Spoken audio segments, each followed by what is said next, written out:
विज्ञान भैरव एक्चुअल में क्या है? यह एक ग्रंथ है। इसके 3 पार्ट हैं। सबसे पहले जो है वो है कश्मीरी शिव विज्ञान भैरव, जो स्वयं महादेव ने माता पार्वती को समझाया था। और 122 ध्यान विधियां क्या है, तो इसके बारे में जब उन्होंने उनसे क्वेश्चन किया तो महादेव जी ने उनको इसका पूरा विवरण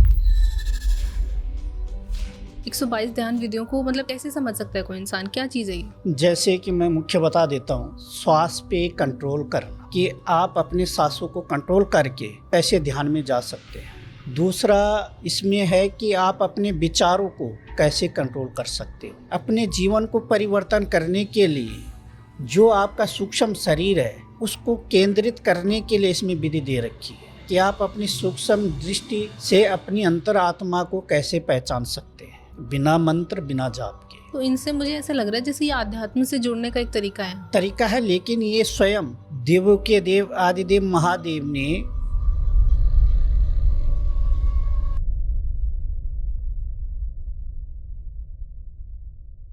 नमस्कार, एक बार फिर आप सभी का बहुत बहुत स्वागत है आज के इस तंत्र एपिसोड में। जब भी हम तंत्र का नाम सुनते हैं तो हमारे मन में अधिकांश समय मंत्र, सिद्धि, साधनाएं या कुछ ऐसे जटिल कार्यों की छवि बनती है। लेकिन क्या हो अगर मैं आपसे कहूं कि तंत्र में एक ऐसा ग्रंथ भी है जिसके अंदर ना कोई जटिल कर्म कांड, ना कोई साधनाएं, ना कुछ हार्ड चीजें। इस ग्रंथ का नाम है विज्ञान भैरव। कहा जाता है कि विज्ञान भैरव में सारे वो सवाल लिखे हुए हैं जो स्वयं माँ भैरवी ने भगवान भैरव से किए थे। वो सारे सवाल लिखे हुए हैं जो माँ पार्वती ने शिव जी से पूछे थे। आज इसी विज्ञान भैरव के बारे में हम बात करने वाले हैं और ये भी जानेंगे कि क्या आम इंसान इस विज्ञान भैरव को पढ़ सकता है, उसके लाभ उठा सकता है और एक्चुअल में ये है क्या, और आज तक इसको छुपाया क्यों गया, क्योंकि ये भी कहा जाता है कि इसको बहुत कम लोग जानते हैं इस ग्रंथ के बारे में। लेकिन आज के इस पॉडकास्ट में हम ऐसे ही बहुत सारे सवालों के ऊपर बात करेंगे और उनके जवाब जानने की कोशिश करेंगे।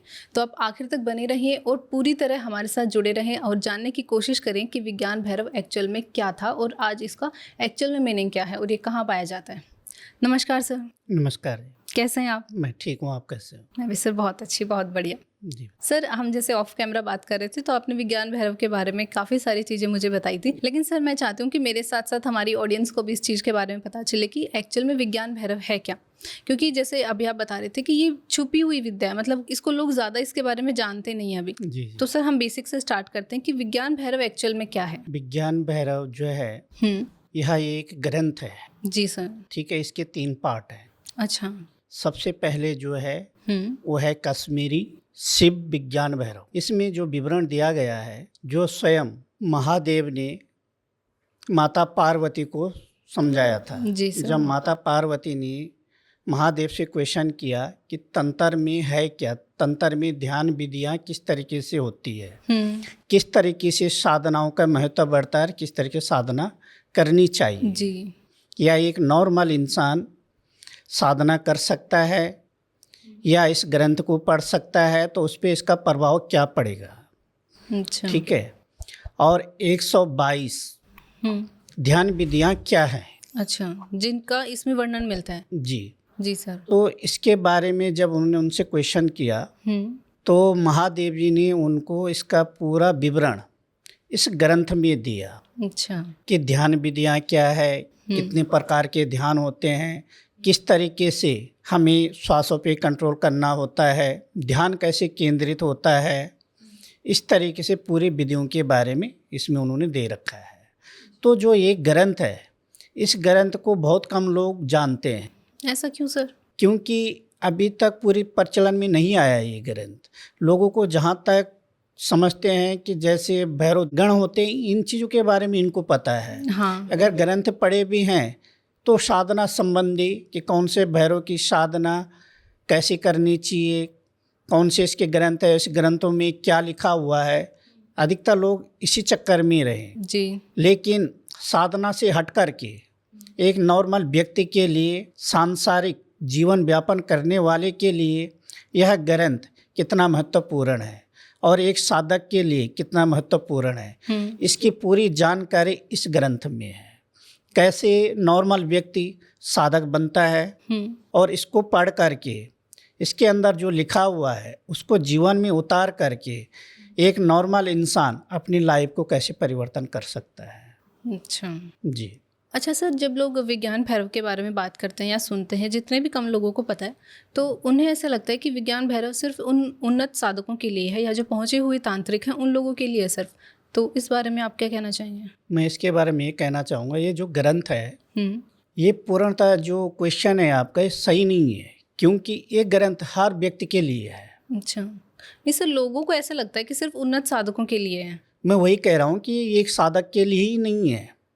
अगर आप इसका ये ग्रंथ है, जैसे हमारे रामायण होगी और महाभारत हो गया, सुख सागर हो गया, इसी तरीका ये भी एक ग्रंथ है। अच्छा। लेकिन इसमें विज्ञान के साथ तंत्र जोड़ा गया है, तो इसलिए लोगों ने इसको थोड़ा सा हट के रख दिया। हाँ, लोगों को लगता है शायद कोई टेक्निकल चीज़ है जो चीज़ें हैं नॉर्मल इसमें। लोगों के समझ में जी। नहीं आएगी। उनको ये पता नहीं है कि इस ग्रंथ के अंदर जो सिद्धियां प्राप्त करने की जो ताकत इसके अंदर है, ठीक है, वो किसी के अंदर नहीं है। बिना मंत्र का, ठीक है, बिना जाप का, एक ध्यान मात्र से आप शक्ति प्राप्त कर सकते हैं। अच्छा। वो विधि इस ग्रंथ के अंदर दे रखी है।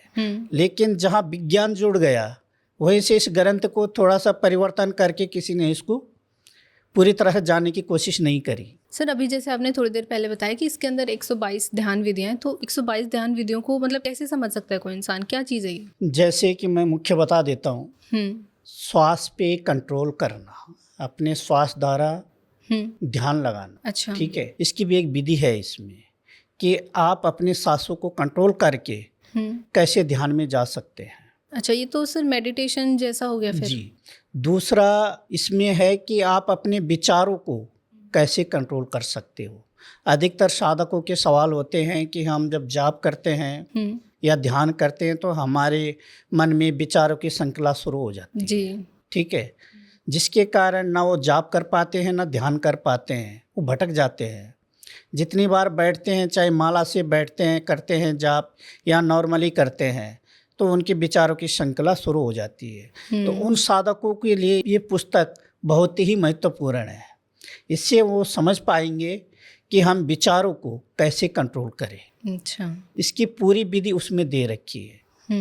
दूसरा, अपने जीवन को परिवर्तन करने के लिए जो आपका सूक्ष्म शरीर है उसको केंद्रित करने के लिए इसमें विधि दे रखी है कि आप अपनी सूक्ष्म दृष्टि से अपनी अंतरात्मा को कैसे पहचान सकते हैं बिना मंत्र बिना जाप के। अच्छा। वो विधि इस ग्रंथ के अंदर है। सर, जैसे आप बता रहे हो कि इसमें ये विधियां हैं, तो इनसे मुझे ऐसा लग रहा है जैसे ये आध्यात्म से जुड़ने का एक तरीका है। हाँ, तरीका है, लेकिन ये स्वयं देवों के देव आदिदेव महादेव ने स्वयं माता पार्वती की ये विधियां बताई हैं। साइंस तो अब शुरू हुआ है और साइंस से पहले ग्रंथी थे। जी सर। पहले तंत्र था, तब विज्ञान हुआ, और अब विज्ञान का समय चल रहा है तो तंत्र पीछे हट गया। जी।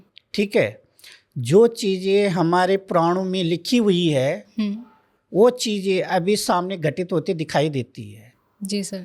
अगर आप रियली में ग्रंथों की तरफ ध्यान दोगे तो वही चीज़ें परिवर्तन हो रही है। बिल्कुल। ठीक है, विज्ञान अपनी जगह में है। हाँ। ठीक है, और तंत्र अपनी जगह में है। इसका नाम क्यों रखा गया है तंत्र भैरव? इसका मेन उद्देश्य यही है कि इसके अंदर जो स्वयं महादेव ने पार्वती को समझाया है तो इसी तकनीकी के हिसाब से दिखाया है कि जैसे कलयुग में, ठीक है, हर चीज़ का प्रचलन शुरू होगा और साधक जो भी इस लाइन में आएंगे अगर वो इस हिसाब से चलेंगे तो जिसको आप कहें मेडिटेशन, ठीक है, उसके भाग की तरह ये काम करेगा।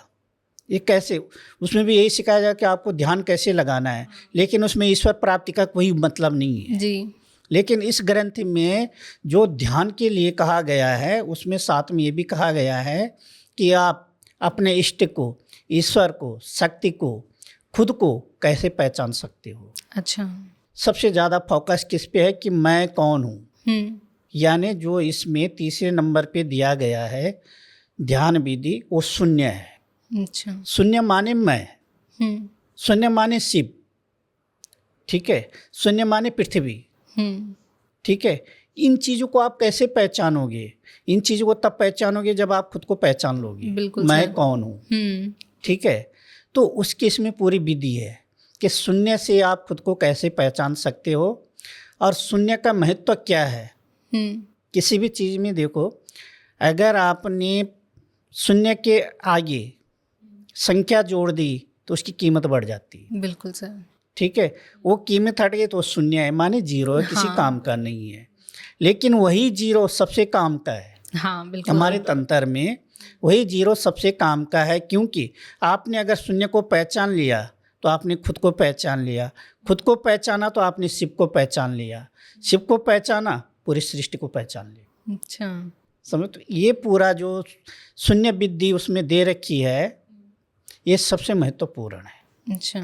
और जब साधक इस चीज़ पे पहुंच जाता है या नॉर्मल इंसान इस चीज़ पे पहुंच जाता है तो अपनी पूरी तरह भक्ति लाइन में, चाहे सांसारिक उसमें, पूरी तरह वो समझ जाता है कि वह अपनी रियलिटी, हमारी जो लाइफ है, हमारा जो जीवन है वो क्या है और हम कौन है। अच्छा। ये इसमें पूरी तरह से समझाया गया है। मतलब सर खुद को जानते हुए आप भगवान तक कैसे पहुंच सकते हो, इसका रास्ता इसमें बताया गया है। इसमें दे रखा है। अच्छा, तो सर एक चीज़ और बोलते हैं लोग कि विज्ञान भैरव में मंत्रों से ज़्यादा ध्यान आपकी जागरूकता पर दिया गया है, तो ऐसा क्यों? क्योंकि ध्यान ही ऊर्जा को प्राप्त करता है। अच्छा जो शून्य की विधि मैंने बताई, जी। उस शून्य से जब खुद को आप समझने लग जाओगे या ईश्वर को समझने लग जाओगे तो आपके अंदर एक तरंग, एक ऊर्जा का संचार उत्पन्न होता है जी। जो आपके हृदय को परिवर्तन करता है। ठीक है, जब साधक की ऊर्जा किसी शक्ति तक पहुंचती है तभी उस चीज़ को प्राप्त कर पाता है, समझ पाता है। मान लो आप किताब पढ़ रहे हैं, कोई पुस्तक पढ़ रहे हैं, आपको याद ही नहीं हो रहा है, उसका कारण क्या है? क्योंकि आपका फोकस नहीं है। हाँ। आप एक तरफ से मेहनत करना चाहते हो, याद करना चाहते हो, लेकिन ऊर्जा ही नहीं है आपके अंदर, क्षमता ही नहीं है। समझ रहे कि 2 मिनट में पढ़ा उसी टाइम भूल जाना। तो जब ऊर्जा होगी तो जरूर आपको याद रहेगा, जब ऊर्जा ही नहीं होगी तो याद कैसे होगा? तो इसमें प्रत्येक तरीके के सवाल के ऊपर प्रत्येक तरीके का अलग अलग जवाब है। अच्छा, तो फिर सर मंत्रों पे इतना फोकस क्यों नहीं किया गया इसमें? मंत्रों पे से जब स्वयं शून्य से समझ करके आप अपने श्वासों पे कंट्रोल कर रहे हैं, श्वास पे कंट्रोल करने का अर्थ है कि आप खुद को समझ रहे हैं जी। ईश्वर कहाँ वास करता है? खुद के अंदर। नॉर्मल आदमी कोई प्रत्यक्ष में देखा है किसी ने ईश्वर को? शायद नहीं। ईश्वर कहाँ? आपके हृदय में है। ठीक है, आप खुद को पहचान जाओगे, ठीक है, अपने आप को समझने लग जाओगे तो समझ लो आपने ईश्वर को प्राप्त कर लिया। अच्छा। क्योंकि सबसे बड़ा हृदय है, शून्य से हृदय परिवर्तन। ठीक है, हृदय से आप श्वासों में कंट्रोल करना सीखोगे, सांस में कंट्रोल करना सीखोगे, धीरे धीरे ध्यान लगाना सीखोगे, ध्यान लगाना सीखोगे तो आपके सामने जिस ईश्वर को आप याद करोगे, अपने इष्ट को याद करोगे, क्या करते बन के आपके सामने शक्ति खड़ी होगी। अच्छा। तो मंत्र की जरूरत ही नहीं है, किसी सामग्री की जरूरत ही नहीं है। ये सबसे आसान तरीका है, लेकिन इसमें समय लगता है। ये नहीं कि मैंने पढ़ लिया तो शायद मैं कर ही लूँ, उसका अभ्यास करना पड़ता है, मेहनत करनी पड़ती है उसकी। अच्छा। केवल मंत्रों में क्या होता है कि मंत्र द्वारा ऊर्जा प्राप्त होती है, जिस शक्ति को हम बुलाते हैं, तो वो मंत्रों से जो उसकी ध्वनि होती है मंत्रों की, उस ध्वनि उस शक्ति के पास पहुंच के उसकी ऊर्जा को खींचती है। अच्छा। ठीक है, तो सेम इसका अर्थ क्या है कि इसमें मंत्रों का नहीं है, इसमें आपका ध्यान है, इसलिए इसमें मंत्रों की आवश्यकता नहीं। सर अगर इस ग्रंथ के उद्देश्य की बात करें कि ये लिखा क्यों गया था, तो इसका मेन उद्देश्य सिद्धियों को प्राप्त करना था या फिर आत्मबोध? इसमें सबसे ज़्यादा आत्मबोध, फिर सिद्धियाँ। आत्मबोध होगा तभी सिद्धियाँ प्राप्त होगी। हाँ, आत्मबोध ही नहीं होगा तो सिद्धियाँ कहाँ से प्राप्त होगी? जैसे अभी हम बात कर रहे थे थोड़ी देर पहले, तो आपने बताया समझना जी कि खुद का अगर ज्ञान हो गया आपको तो फिर सिद्धियाँ, मंत्र, ये सारी चीज़ें तो फिर सेकेंडरी हैं, अपने आप आ जाएंगे आपको, अपने आप ही आ जाती है। लेकिन सबसे पहले किसी भी चीज़ के लिए आत्मबोध का होना जरूरी है। बिल्कुल। हम साधनाएं करवाते हैं या साधना करते हैं, अधिकतर वही साधक सक्सेसफुल होता है जिसको खुद का नॉलेज हो, इस चीज़ का नॉलेज हो। वो कहते हैं ना, भैंस के आगे बीन बजाना। किसी चीज़ का पूरा नॉलेज नहीं हो, या मैं उस चीज़ में रहा ही नहीं हूँ, तो मेरे लिए तो नया है ना। हाँ। मैं उसका प्रैक्टिकल कर रहा हूँ, एकदम तो पास नहीं होगे जी। उसके लिए पहले आपको ध्यान लगाना पड़ेगा, मंत्र जाप करना पड़ेगा, भोग सामग्री रखनी पड़ेगी, तब जाके चीज़ें प्राप्त होगी। लेकिन इसके द्वारा आप केवल ध्यान मात्र से चीज़ें प्राप्त कर सकते हैं। अच्छा जी। सर विज्ञान भैरव की जैसे हम सुनते हैं उसके बारे में, तो उसमें ये भी कहा जाता है कि उसमें ज़्यादा उल्लेख जो है वो सांसों के बारे में है। जी। तो ये कॉन्सेप्ट क्यों दिया गया उसमें कि सांसों के बारे में आपको क्या जानने को मिलता है उसमें? इंसान के पास सबसे कीमती चीज़ क्या है? उसकी सांसें। सांसें है ना। हम्म। सांस है तो आस है, तभी तक जिंदा है। जी सर। ठीक है, सांस बंद तो संसार बंद। हम्म। ठीक है, इसलिए जैसे मैंने कहा कि प्रथम जो विधि है वो सांसों की है, सांस को कंट्रोल करना। हम्म। सांसों को कंट्रोल करने से क्या होता है कि आपकी जो पूरी शरीर की नसें हैं, हमारी जो इंद्रियां हैं, ये जागृत होनी शुरू हो जाती है। अच्छा। तो इससे क्या है कि आपके शरीर में एक ऊर्जा का संचार हो जाता है। हम्म। जब ऊर्जा का संचार होता है तो धीरे धीरे करके आपको अपना आत्मबोध होना शुरू हो जाता है। अच्छा। ठीक है, जब तक सोचना शक्ति आदमी कहाँ से आती है? सोचन शक्ति तो हृदय से उत्पन्न होती है ना। हाँ जहाँ से सांस चल रही है वहीं से सोचन शक्ति उत्पन्न होती है। जी। कहने का अर्थ ये है, श्वासों को कंट्रोल करने का अर्थ ये है कि आप अपने विचारों पे कंट्रोल करने की क्षमता को बढ़ा रहे हो। अच्छा। ठीक है, ये नहीं कि आप एकदम सांस रोक दो। अच्छा। ठीक है, सांसों का कंट्रोल करने का अर्थ ये है कि जो आप धीरे धीरे करके, जैसे 5 मिनट बैठे, 5 मिनट में 2 मिनट आप कहते हैं कि गहरी सांस लो फिर छोड़ो। ठीक है, तो आप धीरे धीरे कर जैसे सांस को रोक रहे हो एकदम से स्थिरता के साथ, और धीरे धीरे कर थोड़ी देर में आप आंखें खोलोगे तो आपका अपना शरीर एकदम हल्का लगेगा। अच्छा। ठीक है, आंखों में एक रोशनी जैसी लगेगी। वो क्या है? क्योंकि ऊर्जा को आपने रिजर्व किया है, उस ऊर्जा को आपने समझा है सांसों के द्वारा। जी सर। ठीक है, या मान लो हम किसी शक्ति को प्राप्त करना चाहते हैं सांसों के द्वारा, तो हमें क्या करना है? कंटिन्यू 1 घंटे बैठो, आधे घंटे बैठो, जिसमें 2-2 मिनट, 3 मिनट, 1 मिनट से शुरू करना है। सांस को रोकना, आंखें बंद करके फिर सांस को छोड़ना। अगर आप इस तरीके से करते रहते हो तो 1 घंटे के अंदर धीरे धीरे के आपकी वो स्थिति आ जाती है, आप आधे घंटे अपनी सांस को रोक के रख सकते हो। आधा घंटा? जी हाँ, जिससे आप पूर्ण ऊर्जा के साथ, जिसको आप मन में स्मरण करोगे, जिस शक्ति का, उसका आभास होना आपको शुरू हो जाएगा। अच्छा। पहले ऋषि मुनि कैसे रहते थे? बिना खाए पिए जंगलों में तप करते थे। ठीक है, साधनाएं करते थे, इसी तरीके से करते थे। अगर उनको लग रहा है कि खाने का टाइम है, क्या खाएंगे? अब संकल्प ले रखा है 41 दिन का कि बिना आहार, बिना जल का मैं ये तपस्या करूँगा। जी। ठीक है, उन कैसे सिद्धियाँ प्राप्त करी? क्योंकि उनको अपने सांसों को कंट्रोल करना आता था। समझ रहे हो? जी सर। जैसे ही भूख लग रही है, किस चीज़ की आवश्यकता पड़ रही है, 5 मिनट, 10 मिनट, 15 मिनट, 20 मिनट के लिए सांसों पे कंट्रोल किया, एकदम ध्यान एकाग्रित होके, फिर आंखें खुलती है तो एक नया संचार आ जाता है। ठीक है, जैसे आप इन दोनों उंगलियों को कान में लगाओ। ठीक है, मुंह बंद रखो, सांस हल्की बंद रखो, आपके इन जगहों में एक झंझनाहट सी होनी शुरू हो जाएगी। अच्छा। ठीक है, ये भी एक विधि है। जब यहाँ पे झंझनाहट शुरू होती है तो आंखों से पानी जैसे निकलना शुरू हो जाता है। उसके बाद आप 10 मिनट बाद देखो आपका शरीर कितना हल्का होता है। आपको ऐसे लगेगा कि मैं बिल्कुल, मेरा शरीर फूल की तरह कैसे हो गया। तो इन सब विधियों द्वारा ही एक साधक बिना मंत्र, बिना जाप का शक्ति को प्राप्त करता है। तो सर, क्या सिर्फ सांसों पर नियंत्रण प्राप्त करना या फिर उनका अवलोकन करना ही साधना का मार्ग है? मतलब इसके अलावा कोई दूसरा रास्ता नहीं है कि हम जिससे साधना या सिद्धियों को प्राप्त कर सकें? साधनाओं का तो कई चीज़ है प्राप्त करने का शक्ति को। साधना का अर्थ है शक्ति को प्राप्त करना, साधना, किसी दूसरे को साधना। लेकिन सबसे पहले खुद को साधना होता है। शक्तियों का अवलोकन तब कर सकते हैं जब आप खुद कंट्रोल में हो। ठीक है, जैसे इस ग्रंथ की बात करें हम। ठीक है, तो इस ग्रंथ में कहीं भी मंत्रोच्चारण नहीं है। हाँ। शक्तियों का अवलोकन का कहीं भी विवरण नहीं है। जी सर। ठीक है, अवलोकन वहाँ होता है जहाँ हम मंत्रों द्वारा शक्तियों को बुलाते हैं। अच्छा। इसके में जो है कि आपको जो भी करना है, ध्यान, जो 122 विधियाँ हैं, आप किसी भी एक विधि को अपनाओ। अच्छा। उसी से आप शक्ति का अवलोकन कर सकते हैं। अच्छा।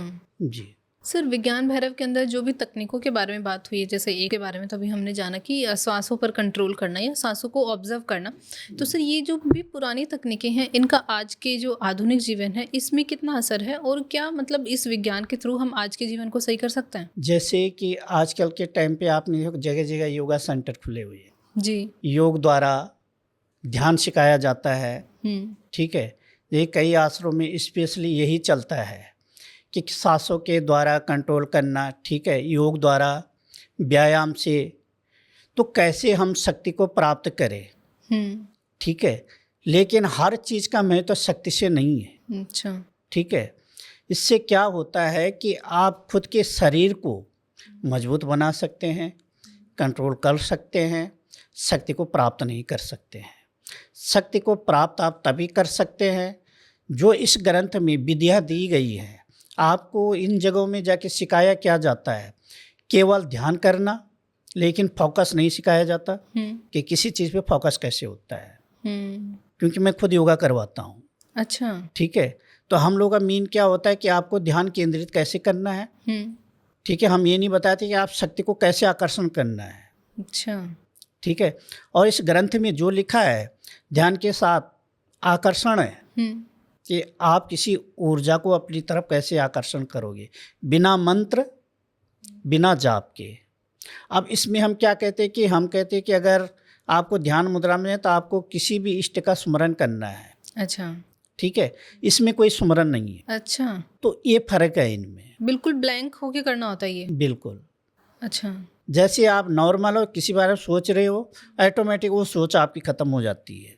अच्छा। जिसको कहते थे तन मन स्थिर होना। स्थिरता का अर्थ क्या है? स्थिरता का अर्थ है कि एक पत्थर की तरह बैठना, बिना हिले डुले। जब हिलो डुलोगे ही नहीं तो आपके मन में विचार कहाँ से आएंगे? जी सर। ठीक है, तो उसके लिए बैठक कैसी होती है? इसके माध्यम से कि आपने बैठते टाइम सोचा कि मेरा ईश्वर जैसे शिव है। ठीक है, मैं शिव को समर्पण हो रही हूँ। अच्छा। ठीक है, उसके बाद आपका दिमाग खाली, कोई विचार नहीं, कुछ नहीं। आप बैठे, आपने अपने सांसों पे कंट्रोल करना शुरू किया। ठीक है, जब तक आप उठोगे नहीं तब तक आपको भारी दुनिया का कोई पता नहीं चलने वाला। आपके ऊपर कोई सुई भी चुभाएगा आपको नहीं लगेगी। अच्छा। क्योंकि आप इतनी गहराई में चले जाते हो, क्योंकि आपने का जो अंदरूनी शरीर है, सूक्ष्म शरीर है, वो पूर्णतः खो जाता है। अच्छा। ठीक है, और जब अंदरूनी शरीर पूरी तरह से आपका खो जाता है तो भारी पंच तत्व का जो हमारा ये शरीर है ये स्थिरता में बदल जाता है। अच्छा। ये इस ग्रंथ के द्वारा इसकी विधि बताई गई है, वही मैं आप लोगों को बता रहा हूँ। अच्छा। ठीक है, जो हमने इसमें पढ़ा है। तो आपको अगर कोई सुई भी चुभाता तो आपको चुभेगी नहीं, पता नहीं चलेगा, मतलब पता नहीं इतना चलेगा, गहन में क्योंकि ध्यान आप होगा। इतने गहरे ध्यान में चले जाते हो। ध्यान में भी अगर आप किसी को साक्षी मानकर बैठे हो तभी उसकी आकृति आपको लगेगी, वरना आप ब्लैंक है तो ब्लैंक ही रहेंगे। अच्छा सर, एक नॉर्मल इंसान, बिल्कुल साधारण व्यक्ति जो तंत्र के बारे में कुछ भी नहीं जानता, वो भी क्या विज्ञान भैरव के सिद्धांतों का उपयोग कर सकता है या उसका लाभ उठा सकता है? जी हाँ। कैसे सर? ये जो ग्रंथ है इसको लोग अधिकतर तंत्र के हिसाब से लेते हैं। बिल्कुल सर। या विज्ञान के हिसाब से लेते हैं, क्योंकि इसका नाम ही जो है इन दोनों चीज़ों पे है जी। लेकिन इसकी जो गुणवत्ता है, इसके अंदर जो सार है, जो श्लोक है, जो बातें हैं, ये टोटली प्रत्येक इंसान के लिए है। इसको सिद्ध करना, चलाना, पढ़ना कोई भी व्यक्ति इसको कर सकता है। अच्छा। तंत्र में इसको ज़्यादा महत्व इसलिए दिया गया है कि सिद्धियां प्राप्त करने के लिए। अच्छा। कि ध्यान द्वारा, विधियों द्वारा सिद्धियां कैसे प्राप्त होती है। कि अगर इस ग्रंथ के हिसाब से चलते हैं तो कोई मंत्र उच्चारण नहीं, ठीक है, कोई भोग सामग्री नहीं, इसके हिसाब से सिद्धियां वैसे प्राप्त हो जाती है। अच्छा। लेकिन इसको नॉर्मल व्यक्ति भी अगर इसको पढ़ता है, इसका अध्ययन करता है तो उसके जीवन में परिवर्तन आना शुरू हो जाता है। अच्छा। तो इसको कोई भी व्यक्ति पढ़ सकता है। अब मैं तो ये कहता हूँ कि आप सनातनी हो, ठीक है, अपने ग्रंथों के बारे में जितना जानोगे आपके लिए लाभदायक रहेगा। बिल्कुल सर। क्योंकि हमारे ग्रंथों में ऐसी ऐसी चीज़ें हैं जिस चीज़ की एक इंसान कभी कल्पना भी नहीं कर सकता। ठीक है, इस ग्रंथ के अंदर वही सारी चीज़ें हैं जो आपके ध्यान के द्वारा आप अपनी बीमारियों को तक ठीक कर सकते हैं। अच्छा, केवल ये ज़रूरत है तो ग्रंथ को समझने की बिल्कुल सर। और पढ़ने की। सर, विज्ञान भैरव की जब बात करते हैं तो उसमें एक साक्षी भैरव करके एक शब्द आता है, तो इसका क्या अर्थ है? साक्षी भैरव का जो शब्द है, ये जो भैरव देव होते हैं, ठीक है, इनका विवरण उसमें दिया गया है। साक्षी का मतलब देखना, अच्छा, साक्षी करना। ठीक है, कि जैसे हम बात करें इसमें हम कितने सही बोल रहे हैं, किस हिसाब से, वो इसकी साक्षी कौन है? ये 3-4 आदमी बैठे हुए हैं।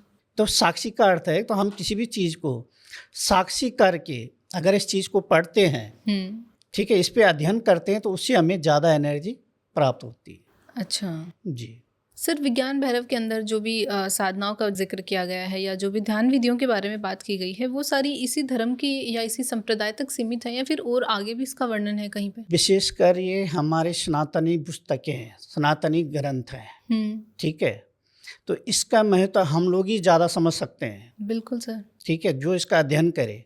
बाकी इसमें ऐसा नहीं है कि अन्य किसी अन्य में हो, लेकिन हो सकता है दूसरे नाम से हो, क्योंकि सर तंत्र तो पूरी दुनिया में फैला हुआ है। तंत्र फैला हुआ है, लेकिन ये ग्रंथ है हमारे। अच्छा, ये ग्रंथ के ऊपर बात हो रही है, क्योंकि इस ग्रंथ का नाम ही है भैरव विज्ञान तंत्र। जी, ठीक है, इसमें तीनों चीज़ें दी गई है। तो लोग क्या सोचते हैं, ये तो नए उसकी है, इसमें तो तंत्र भी लिखा है, इसमें विज्ञान भी लिखा है, इसमें भैरव भी दिखे है। हाँ। अब भैरव को लोग क्या समझते हैं? एक देव। हाँ, लेकिन वो भैरव स्वरूप है कौन? वो शिव हैं। बिल्कुल। शिव हैं, जो मैंने स्टार्ट में बताया कि शिव पार्वती। सेकेंड पार्ट में इसके जो लिखा है भैरव भैरवी लिखा हुआ है। अच्छा, फर्स्ट पार्ट में शिव पार्वती है, सेकेंड पार्ट में भैरव भैरवी है। बात तो एक ही हुई है सर। ठीक, तो बात एक ही है। तो वही है कि समझने का फेर है। अच्छा, ठीक है, लेकिन ये हमारे लिए बहुत ही महत्वपूर्ण पुस्तक है जो प्रत्येक इंसान के जीवन को सुधार सकता है और उसकी खुद की पहचान करवा सकता है। अच्छा जी, अगर सर कोई इंसान विज्ञान भैरव को पढ़कर या उसको समझकर अपने जीवन में उसको उतार ले, उसके मार्ग पर चलने लग जाए, तो उसके जीवन में सबसे पहला बदलाव क्या आएगा? सबसे पहला बदलाव उसके जीवन में यह आता है कि जो उसकी दिनचर्या होती है वो परिवर्तन हो जाती है। उसके विचारों पे कंट्रोल होना शुरू हो जाता है, उसकी भावनाओं में परिवर्तन हो जाता है। अच्छा, इंसान बदलने लगता है। जी। अच्छा, इस ग्रंथ का पढ़ने का अर्थ है कि आप खुद को समझ गए हो। और जब आप खुद को समझ जाओगे तो ऑटोमेटिक आप ऊपर वाले से जुड़ जाओगे। ठीक है, तेरा मेरा अहम अहंकार ये सब चीज़ शून्य हो जाती। अच्छा, तो आपकी पूरी लाइफ बदल जाती है। हम लोग किस टेंशन में जीते हैं? मेरे को कमाना है, बच्चों को लिखाना है, पढ़ाना है, कल मुझे घर बनाना है, मुझे गाड़ी लेनी है, मेरा ये काम यहाँ फंस रखा है, ये काम यहाँ फंस रखा है। ठीक है, लेकिन इस ग्रंथ को पढ़ने के बाद इन सब चीज़ों से आपका ध्यान हट जाता है और ऑटोमेटिक आपके जीवन में परिवर्तन आना शुरू हो जाता है। अच्छा, चाहे वो धन से लेके हो, मन से लेके हो, परिवार से लेके हो, हर चीज़ में आपका नज़रिया बदल जाता है। तो सर ये जो ग्रंथ है क्या हमें मोक्ष की तरफ लेके जाता है फिर? मोक्ष की तरफ तो हम कहीं ध्यान देते ही नहीं हैं, हम तंत्र में हैं, लेकिन मोक्ष का इसमें कहीं जिगर नहीं है। अच्छा, इसमें केवल प्राप्ति तक का जिगर है। तीनों पार्ट को किसी को भी पढ़ोगे तो उसमें मोक्ष का कोई जिगर नहीं है। उसमें खाली ये है कि खुद को पहचानो कि मैं कौन हूँ। अच्छा, इस पे गौर करो और इसके द्वारा आप साधनाएँ करो। अब जहाँ साधनाएँ की जिगर है, शक्ति प्राप्ति का जिगर है, तो कहीं ना कहीं तंत्र तो जुड़ा हुआ है ना। बिल्कुल। और तंत्र में मोक्ष के लिए कोई जगह नहीं। अच्छा जी सर, विज्ञान भैरव के नाम से ये ऐसा लगता है जैसे हम भैरव की कृपा पा रहे हैं या भैरव के बारे में जान रहे हैं, तो इस बात में कितनी सच्चाई है कि विज्ञान भैरव को पढ़ने के बाद में हमें भैरव की कृपा मिलने लगेगी? कृपा तो तब मिलेगी जब आप उसको समझोगे। अच्छा, जैसे मैंने बताया कि नाम भैरव, भैरव माने शिव। जी, ठीक है, तंत्र जो हम तन को साधते हैं, विज्ञान जो विज्ञान अभी चल रहा है, तकनीकी। ठीक है, लोग इन्हीं नामों से भ्रमित हो गए हैं इस ग्रंथ से। अच्छा। कि इसमें देवता है या ये तंत्र की पुस्तक है या ये विज्ञान है। हाँ। जबकि अगर किताब का पूरा सार निकालोगे तो इसमें आपको तीनों चीज़ें मिलेंगी। अच्छा। शिव पार्वती आदिशक्ति है, देव है। तंत्र, तंत्र से आपको साधना सिद्धियों के बारे में बताया गया है। विज्ञान, विज्ञान से आपको अपने सांसों पे कंट्रोल करना, ठीक है, ध्यान केंद्रित करना, शक्ति को रिजर्व करना, ये सब चीज़ें तो हैं जो आज योग में सिखाया जाता है। पहले कहाँ था योग?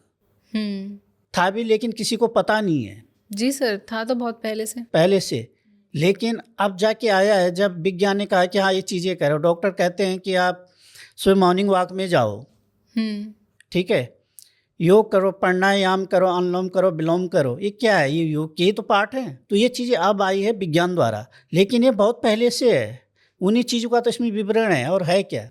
अच्छा। और इसी चीज़ को समझना है। नहीं सर, इसके नाम से ऐसे लगता है कि जैसे विज्ञान भैरव है तो हमें भैरव की कृपा मिलेगी इसमें। मिलेगी तो कृपा तो ऑटोमेटिक मिलेगी ना। आप उसका देखो, जिसमें स्वयं महादेव और माँ पार्वती ने अपनी व्याख्या कही हो, जिसमें स्वयं आदिशक्ति माँ पार्वती ने महादेव से प्रश्न किया है और महादेव ने उन प्रश्नों पूरे विवरण के साथ दिया है, तो उसमें कृपा नहीं तो और क्या है।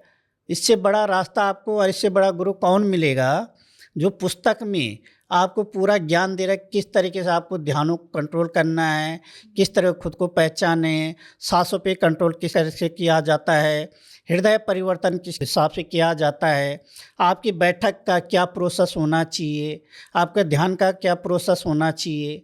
इन सब चीज़ें इसमें दी हुई है जो स्वयं महादेव ने माँ पार्वती को बताए। तो ये कृपा पात्र नहीं तो क्या है। बिल्कुल सर। ठीक है, ये तो दिव्य ग्रंथ है जी, लेकिन फर्क वही आ गया जहाँ विज्ञान लिखा गया, बस वो डॉट पड़ गया। अच्छा। बाकी कोई परिवर्तन नहीं है। अच्छा सर, अब अगर हम भगवान भैरव की कृपा के बारे में बात करें कि भगवान भैरव की कृपा अगर आपके ऊपर होती है तो एक्चुअल में आपको मिलता क्या है?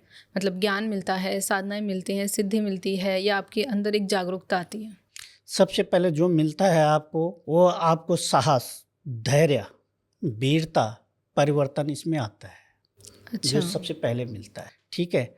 उसके बाद आपको ऐश्वर्य, धन, संपदा सब कुछ प्राप्त होने लग जाती है। अच्छा। लेकिन वो तब होती है जब पूरी तरह आप कृपा पात्र बन जाते हैं, इस चीज़ को समझ लेते हैं, खुद को समझ लेते हैं, तो ये चीज़ें ऑटोमेटिक फिर प्राप्त हो जाती है। अच्छा, मतलब आपको समझना पड़ेगा पहले इस ग्रंथ को, जी, उसके बाद में ये सारी कृपा आपके ऊपर बिल्कुल। होगी। क्योंकि बिना समझे कोई भी चीज़ प्राप्त नहीं होती। बिल्कुल सर। ठीक है, वो कहते करनी और कथनी में जमीन आसमान का फर्क है। हम्म।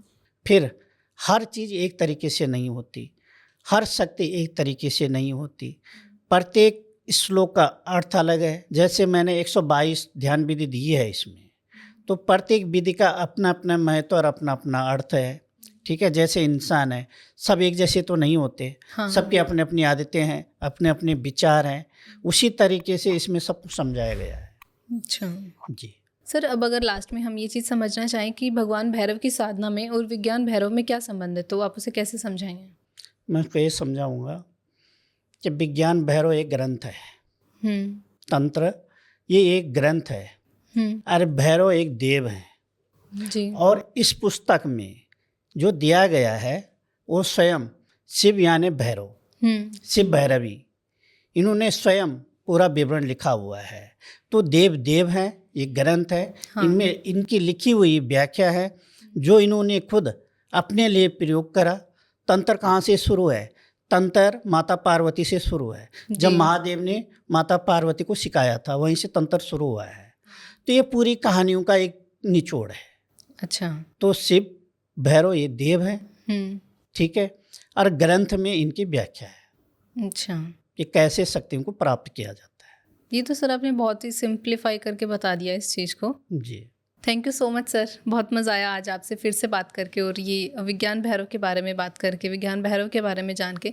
बहुत सारे सवाल थे मेरे मन में, लेकिन सर समय की कमी होने के कारण हम इस पॉडकास्ट को यहीं समाप्त करते हैं। लेकिन हम फिर मिलेंगे, फिर बात करेंगे ऐसे ही तंत्र के नए नए टॉपिक्स के ऊपर और जानेंगे और जनता को जागरूक करेंगे तंत्र के बारे में। अगर आप लोगों को भी ये पॉडकास्ट पसंद आया हो तो इसे लाइक शेयर सब्सक्राइब ज़रूर करें और कॉमेंट में हमें बताएं कि नेक्स्ट पॉडकास्ट के लिए हम किस टॉपिक पर चर्चा करें। Thank you so much for watching. Thank you so much sir. धन्यवाद।